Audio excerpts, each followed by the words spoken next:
ব্যবসা যেন একটা চারা গাছের মতো, সফলতার গল্প একটা চারা গাছের মতো। আসসালামু আলাইকুম রহমতুল্লাহ, আমি নুরুল ইসলাম, মার্কেটিং অফিসার, কাজ করছি চা পাতা নিয়ে। আজকে আপনাদের সামনে কথা বলবো ব্যবসা একটা চারা গাছের মতো, এই টপিকস নিয়ে। যারা আমার ভিডিওটা প্রথম দেখছেন তাদের কাছে অনুরোধ রইল আমার চ্যানেলটি সাবস্ক্রাইব করবেন আর পুরো ভিডিওটার সাথে থেকে দেখবেন ইনশাল্লাহ। দেখেন, আমি চা পাতা নিয়ে কাজ করি, এই জন্য চা গাছ দিয়ে আপনাদেরকে উদাহরণস্বরূপ বলতে পারি। দেখেন, চা পাতার যখন বীজ বপন করা হয় অর্থাৎ একটা চারা ছোট থেকে বড় হয়, বড় হয়ে ওর পাতা, ওই পাতাটা সংগ্রহ করার মতো একটা পর্যায়ে তার এজ হয় অর্থাৎ বয়স, তখন সেই পাতাটা থেকে কাট করে অর্থাৎ সেই পাতাটা কেটে আপনার রিফাইন করে অর্থাৎ পানি মারা হয়, পানি মেরে আর্দ্রতা শুকানো হয়, শুকানোর পরে এটা কি করে আপনার মেশিনের মধ্যে ব্লেন্ড করে সবুজ চা পাতা গুঁড়ি গুঁড়ি আকারে কালো মানে রূপ নেয়। কিন্তু এটা আমরা যখন পান করি তখন কি লাল রঙের লিকার বের হয়।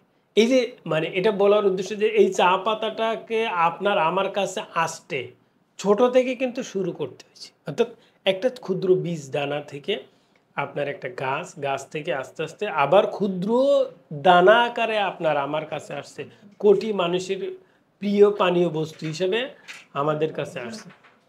তো ঠিক তেমনি আপনি আমি যে ব্যবসাটা করবে, এই ব্যবসাটাও ঠিক চারা গাছের ন্যায়।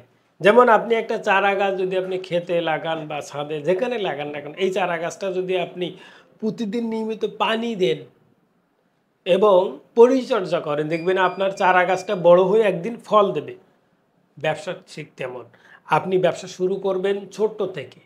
অনেকে আছে দেখবেন যে ক্ষুদ্র একটা, যেমন আমরা যদি কেএফসির কথা বলি, কেএফসি কিন্তু অনলি একটা মুরগি দিয়ে, একটা চিকেন দিয়ে সে ব্যবসা শুরু করছিল, তার ব্যবসা এখন সারা বিশ্বে ছড়িয়ে পড়ছে, অনেক বড় মানের একটা বিজনেসম্যান। ঠিক তেমনি আপনি ছোট বিজনেস শুরু করছেন, আপনাকে হেও কেন করছেন, ছোট বিজনেস হোক, ছোট কার্যক্রম আপনার দিয়ে শুরু হোক, একদিন বড় হবে। যে কথা আছে না, তিল কুড়িয়ে তাল, বিন্দু বিন্দু জলে কোনা বিশাল জলরাশি, বিন্দু বিন্দু মানে ছোট ছোট বালু কোনা বিশাল বড় বালুর পাহাড় তৈরি হয়। ঠিক তেমনি আপনি আমি ছোট্ট করে শুরু করি না, ছোট্ট একটা ব্যবসা হোক, যেটাই করি না কেন, উদ্যোক্তা হয়ে নিজের বেকারত্ব জীবনটাকে সমাপ্তি দিতে কিছু শুরু করুন।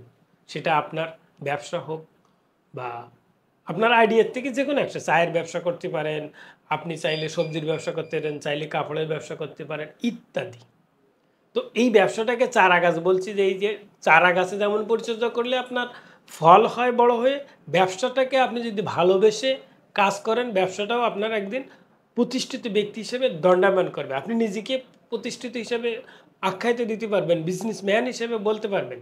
তো আমি একথা বলার উদ্দেশ্য যে আপনি আমি যে কাজটা শুরু করে, এই কাজটা যদি সঠিকভাবে পরিচর্যা করি, তাহলে আপনি ব্যবসা বড় করতে পারেন। আপনার কাস্টমারকে আপনি সেবা দেওয়া মানে আপনার ব্যবসার পরিচর্যা, আপনার পণ্যটাকে সঠিকভাবে আপনার কাস্টমারের কাছে পৌঁছে দেওয়া মানে আপনার পরিচর্যা, ব্যবসায়িক পরিচর্যা।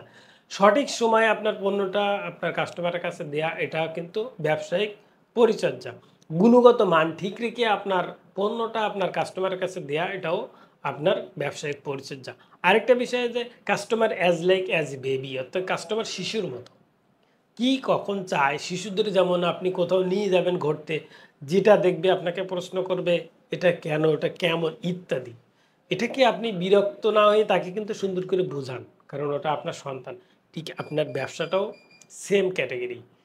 আপনার ব্যবসাটাকে আপনাকে এভাবে গড়ে তুলতে হবে। আপনার কাস্টমার আপনার কাছে প্রশ্ন করতে পারবে ভাই আপনার চা কেমন বা আপনার পণ্যটা কেমন, আপনি ধীরে সিস্তে সুন্দরভাবে উত্তর দেবেন। আপনি রেগে গেলেন তো আপনার ব্যবসাকে লস করলেন। ঠিক তেমনি এভাবে আপনি যদি আপনার শিশুর মতো, চারা গাছের মতো ভালোবেসে ব্যবসাটাকে লম্বা করতে চান, সময় দিবেন।